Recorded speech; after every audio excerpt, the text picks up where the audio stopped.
रामगळीकडे जाणारा रस्ता थोडासा आडवळणांचा आहे. जंगलं, माजलेलं गवत, डोंगर, दऱ्या याच्यातून तोंडोशीच्या रामगळीपर्यंत आपण पोहोचतो.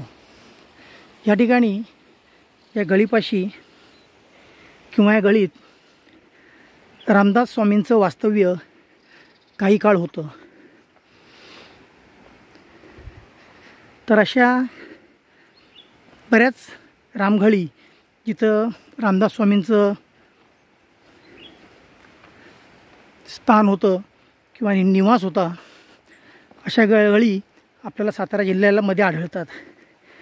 त्यापैकी शिंगणवाडीची रामघळ आहे, हेळवाकची रामघळ आहे, इथंच तोंडोशीपासून जवळ मोरघळ आहे, तोंडोशीची रामघळ आहे, त्यानंतर शिंगणवाडीची रामघळ आहे.